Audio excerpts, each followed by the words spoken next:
Freya had just started her career as a nurse, young, hopeful, and ready to heal. But her first posting at St. Thomas Hospital turned out to be something else entirely. A patient who feared the color black, a window that reflected more than it should, and a smile that refused to fade. Because some things don't die, they just wait to be seen. If this story chilled you, like, comment, and subscribe for more Midnight Horrors. Freya had just completed her nursing studies when she took a job at St. Thomas Hospital. From the outside, it was a respectable, large establishment on the outskirts of the city. But stepping inside felt like being swallowed by a damp, cold silence. The walls were painted in faded colors, and the lifeless fluorescence of the lights made everything feel excessively still and heavy. It was her first week when an elderly woman named Miss Eliza was admitted to room number 13. She had been chronically ill for years. Her body was frail and withered, and her eyes were sunk deep into their sockets. But those eyes held a strange alertness, as if she was perpetually seeing something that no one else could. Freya first noticed it when she entered the woman's room wearing her black undershirt. The black color wasn't part of the uniform, but she often wore a black full-sleeves undershirt beneath her tunic, and its sleeves were clearly visible. The moment Freya stepped in, Miss Eliza, who had until then been lying quietly, opened her eyes, sat up straight, and said, "Child, come here for a moment." Freya thought she needed something, perhaps water, or maybe she was in pain, but there was nothing. The old woman just stared at her. A little later, as Freya was leaving after administering medicine, the old woman called out again, "Listen! Listen, child!" "What is it, Miss Eliza? Are you in any discomfort?" "No discomfort, child. Are you quite all right? You look pale," Miss Eliza said, her voice thin and trembling. Her eyes were fixed on Freya's black sleeves. Freya was puzzled. "I'm perfectly fine, Miss Eliza. You should rest." This became a daily occurrence.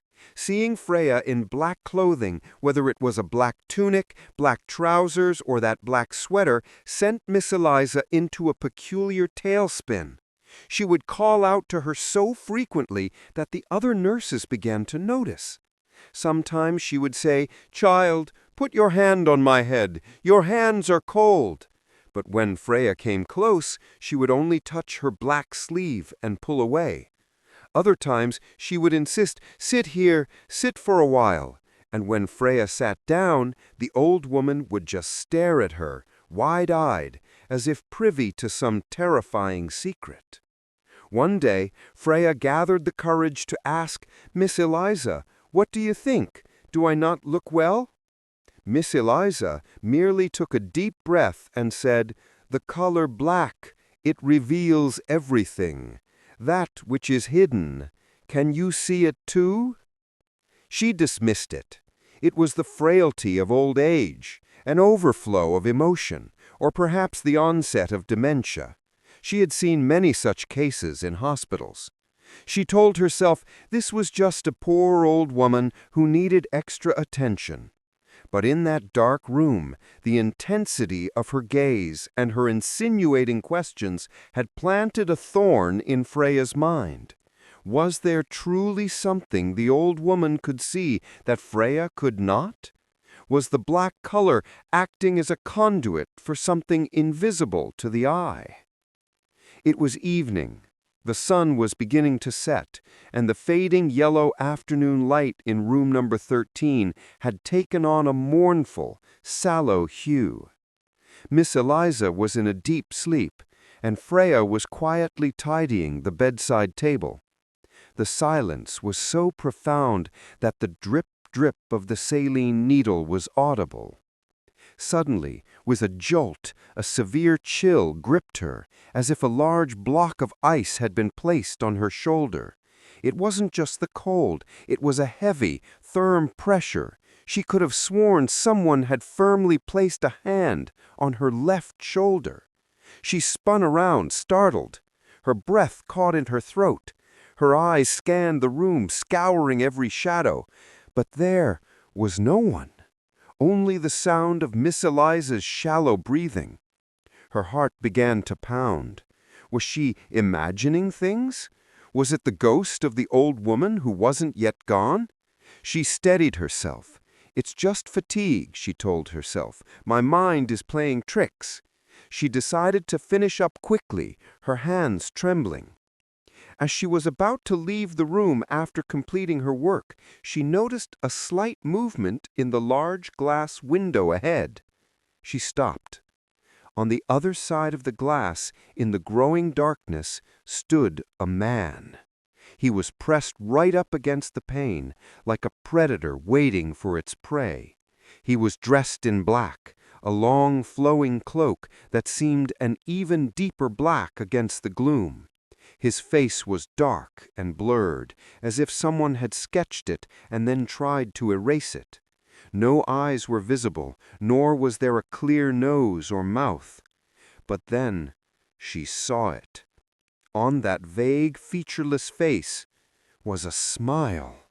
It was not a smile of joy or peace.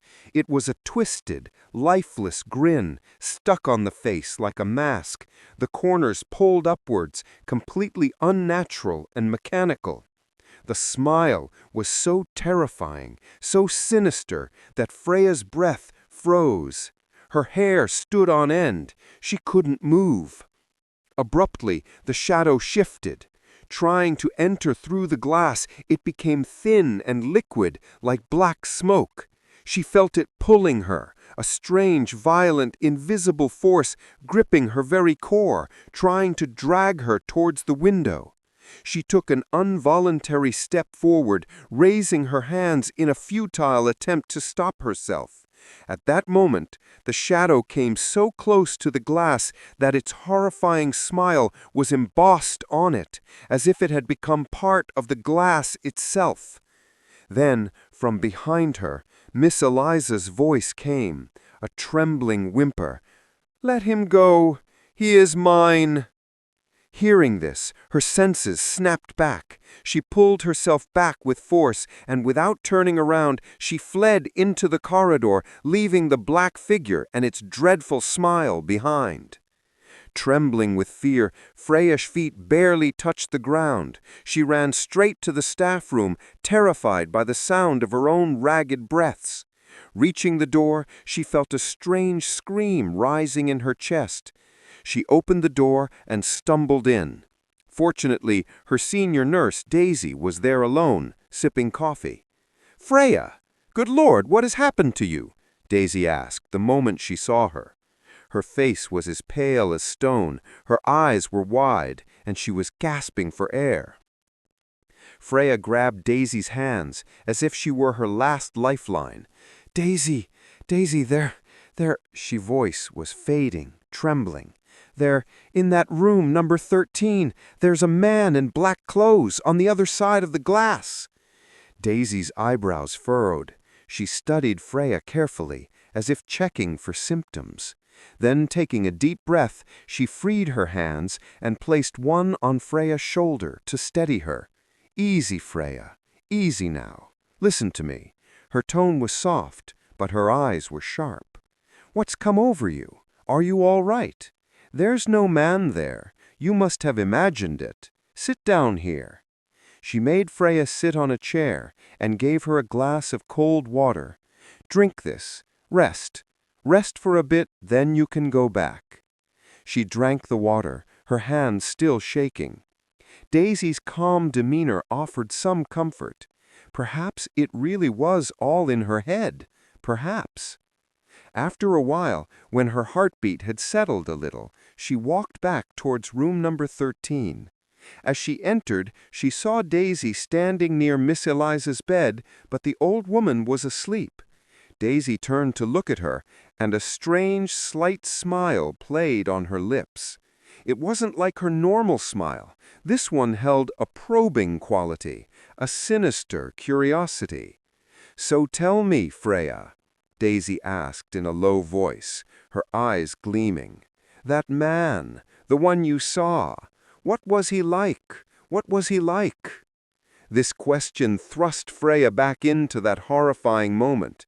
He was wearing black clothes, and his face— She paused, unnerved by a strange feeling. The unease, the restlessness in Daisy's eyes was now clearly visible. This was not a question of sympathy or concern, but the anxiety of someone desperate to know a secret. Freya was about to say something when suddenly Daisy's face transformed. That slight smile twisted into a dangerous, terrifying expression. Her eyes widened, as if a monster was looking out from within. "Go!" Daisy suddenly shouted, shoving Freya hard, pulling her towards the door. "Get out of here! He is coming in!" Before Freya could regain her balance, a second shove sent her stumbling out of the room. Daisy's voice hit her ears, suddenly hoarse and monstrous. "He will take you! Go!" Freya didn't look back. She ran. One thought echoed in her mind. Daisy had said, "He will take you, not me." That meant she knew everything, and she wasn't trying to save her, but to get rid of her. Freya somehow kept her footing. Daisy's final shouted command, "Go!" echoed in her ears. She went straight out of the building, straight to her small room, and locked the door from the inside. Her lungs were heaving, her heart was pounding. She didn't sleep all night. Every sound, every shadow made her think the black man had come. Daisy's white eyes and meaningless smile haunted her. As soon as morning came and the first rays of the sun chased away the darkness, Freya's troubled mind could find no peace. She had made her decision. She wouldn't spend another moment in that place. She picked up her phone and messaged the head nurse, Mrs. Sharma. Her fingers trembled. Her eyes were red from lack of sleep. "Respected man, I require immediate leave. Today is my last day. I cannot work the night shift under any circumstances. The reasons are personal. I trust in your understanding." Even after sending the message, her heart raced. Would they agree? Would they force her? Fear enveloped her. An unsettling acquiescence. But the reply was utterly straightforward. "Very well, Freya. Your resignation is accepted. You may complete your clearance and leave. All the best." No questions? No inquiries? It felt as if they had been waiting for someone to come and go. The ease of it was as frightening as the ordeal itself, as if this were a common occurrence, as if the coming and going of nurses was a routine affair in this hospital. She completed the exit formalities, gathered her things, and took one last look at the hospital walls. For her, this was less about the supernatural and more about the malevolent actions of the human administration. The head nurse's vacant response, Daisy's terrifying transformation, it all felt like a trap designed to frighten and ensnare new staff. Was it a game to scare away new nurses? Was there a secret they were trying to suppress? Freya never looked back. Not that day, not ever. She never found the courage to ask anyone about that hospital. She found a job elsewhere, in a hospital where the lights were brighter and the uniforms were always white. But even now, if someone suddenly places a hand on her shoulder, her breath catches. If she sees a distant shadow in a pane of glass, her soul trembles. And if someone sees her wearing clothes of black, she is reminded of a strange, lifeless smile, which was neither entirely Daisy's nor the black-clad man's, but somehow belonged to both, as if they were one and the same. And she asks herself only one question. Did I run away and save myself that day, or did it simply let me go?